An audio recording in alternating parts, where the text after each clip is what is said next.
Sofía Huet, ella es secretaria ejecutiva del Sistema Estatal de Seguridad allá en Guanajuato. Sofía, como siempre, agradecido de que nos regales unos minutos aquí en Mega Noticias.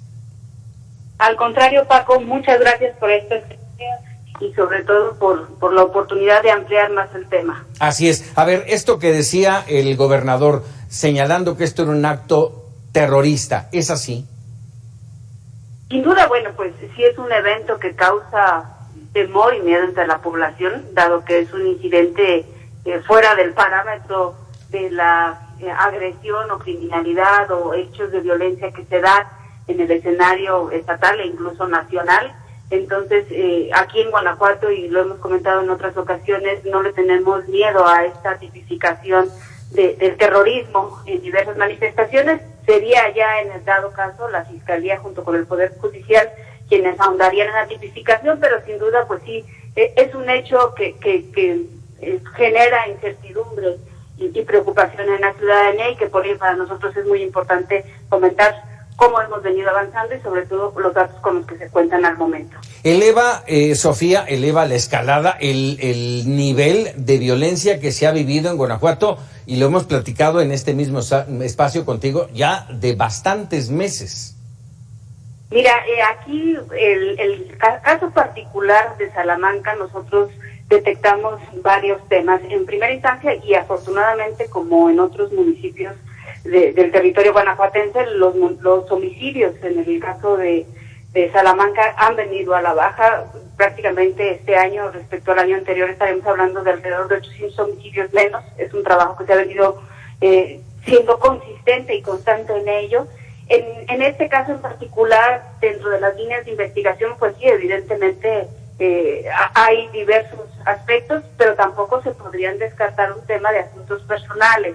El ataque o el atentado tiene características particulares, como el hecho de que estaba dirigido de manera muy clara hacia una persona. Incluso la víctima, una de las dos personas fallecidas, pues sale del restaurante para recibir el paquete, y es justamente cuando se da la explosión. Y además, en cuanto a lo que refiere al asunto de los explosivos, podríamos señalar dos aspectos que nos requieren, y evidentemente a la instancia responsable de realizar la investigación, una atención particular. El hecho de que se haya dado con un explosivo que requirió un mecanismo de detonación, y haya sido de manera mecánica en la propia caja o vía remota para la detonación, y el hecho de que la cantidad de explosivo que se utilizó fue medida para realizar un daño, digamos, no expansivo, focalizado. Mortal, exactamente, focalizado, sí mortal para quien abrió el paquete, pero no en un tema de incluso, por ejemplo, dañar los vehículos que se encontraban alrededor o el propio inmueble, o generar daños adicionales. Y entre las personas lesionadas se encuentran también quienes habrían hecho entrega del paquete, que son dos jóvenes, un hombre y una mujer, en la información preliminar, hermanos, quienes habrían recogido el paquete que se solicitó fuera entregado a domicilio a bordo de la motocicleta. ¿Cuántos lesionados en total, Sofía? Y si estos lesionados, alguno de ellos, sobre todo mencionabas los jóvenes que entregaron el paquete, ¿han podido ya hacer una declaración ante las autoridades? Son 5 personas lesionadas, una mujer y 4 hombres. La mujer, una jovencita, es justamente hermana del repartidor, iban los dos en la motocicleta. Ellos, pues en el caso del hombre se encuentra delicado, en el caso de ella afortunadamente las lesiones fueron leves, y sin duda pues estarán brindando la información que poseen, ¿no? Como el hecho de quién les habría entregado el paquete, dónde les fue entregado, e incluso las características de la persona o algún dato de contacto con el que se cuente. Las otras personas, las otras personas de sexo masculino, me refiero a las 3 restantes, una de ellas se encuentra en lo que se denomina código amarillo, es decir, lesiones graves que pudieran no poner en riesgo su vida, y desafortunadamente las otras 2 personas restantes sí se encuentran en un estado delicado de salud. Los gastos están corriendo por parte del gobierno estatal en un esquema de apoyo integral para finalmente pues buscar su recuperación. Guanajuato cuenta con un muy buen sistema de salud, entonces tenemos la certeza de que se está haciendo todo lo posible por salvar sus vidas. Déjame preguntarte, y no sé si tú estés de acuerdo, Sofía, esta mañana el presidente hablaba de este tema y decía de no especular, pero también hablaba de que Guanajuato es la entidad en donde se usa más explosivos para cometer crímenes.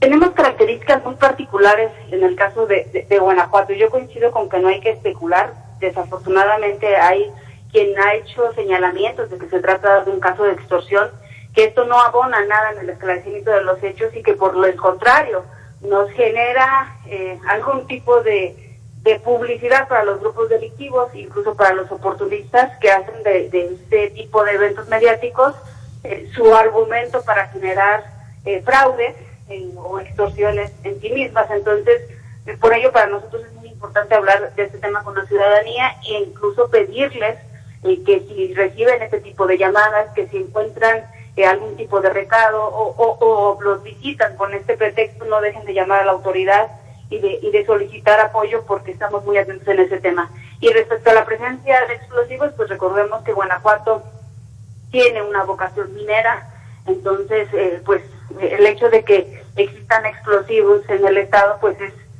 es un tema pues que es una realidad. El asunto aquí, y que sin entrar en que si es ámbito federal o local, el asunto es que sí vemos también que es importante un mayor control en el tema de los explosivos que entran en la ley federal en esta materia. Entonces creemos que en la medida que se cuente con controles mucho más estrictos, sería incluso posible determinar si en este caso fuera así, de dónde habría podido salir ese explosivo, si se tratara de una carga de pólvora o demás, que será la Sedena quien lo determinará de acuerdo a las investigaciones y peritajes que le corresponde hacer, la que nos podría señalar. Caray, déjame por último, déjame cuestionarte, Sofía. Esta escalada lo hemos manejado ya, me atrevería, no quisiera decir años, pero muchos meses en Guanajuato, esta escalada de violencia. Llegó la Guardia Nacional y parece ser que no ha hecho absolutamente nada. Hay este cuestionamiento sobre la autoridad del fiscal que lleva años y tampoco ha logrado darles paz a los guanajuatenses. ¿Hacia dónde vamos? ¿Dónde va a terminar? Yo te lo comento puntualmente, son prácticamente más de 2 años y medio en el que hemos hablado del tema de la violencia, que se traduce en términos particularmente de homicidios con un grado extremo de violencia. Yo creo que nosotros lo tenemos muy claro. Durante estos 2 años no se ha dejado de detener personas, de asegurar drogas, de asegurar armas, y Guanajuato lo que está haciendo es poblando su sistema penitenciario, al grado de que el día de hoy es necesario construir ya un centro penitenciario adicional. ¿Por qué no hemos acabado con el tema? Porque los delincuentes que son desplazados por las grandes organizaciones delictivas al Estado, pues son reemplazables para estos grupos delictivos. Mientras no se vaya al fondo de la desarticulación, y me refiero en temas de recursos y estructura jerárquica de grupos delictivos que ni siquiera radican en la entidad, pues nosotros seguiremos haciendo un trabajo de nunca acabar, pero que es necesario e indispensable en protección de la ciudadanía. Tiene que ir más allá de detener el delincuente en turno, el delincuente que habría cometido ese tipo de eventos, tiene que ir a una desarticulación e inhibir el poder de reclutamiento que tienen estos grupos delictivos. Te puedo comentar que aquí en Guanajuato, si nosotros hiciéramos al hacer el análisis de las personas que han sido privadas de la vida, es importante decirlo, 9 de cada 10 tendrían una relación con alguna actividad delincuencial, vemos que las víctimas pues no únicamente son de Guanajuato, corresponden también a los estados de Michoacán, Jalisco y Querétaro, que son desplazadas a este territorio con un fin muy específico, y eso se traduce tanto en la población penitenciaria como desafortunadamente las víctimas mortales. Caray, Sofía Huet, te agradezco como siempre estos minutos para Mega Noticias. Al contrario, Paco, siempre a tus órdenes, y sobre todo con esta claridad que Guanajuato está haciendo lo que le corresponde, que es un combate frontal al crimen. A veces esto políticamente se toma de diversas maneras, pero que existe la certeza de que no se puede dar ni un paso para atrás. ¿Hace falta entonces la mano federal? Pues yo creo que en la medida en la que esta desarticulación se dé, evidentemente en el marco de la delincuencia organizada, pues los beneficios para una gran cantidad de estados de la República va a ser muy clara en el hecho de no estar pues combatiendo a criminales que son sustituibles rápidamente. Insistiría yo mucho en que se requiere un trabajo de fondo en la desarticulación de grupos criminales con presencia nacional. Sofía, muchas gracias, muy buenas noches. Buenas noches. Sofía Huet, la secretaria ejecutiva de Seguridad allá en Guanajuato. Vámonos con otros temas.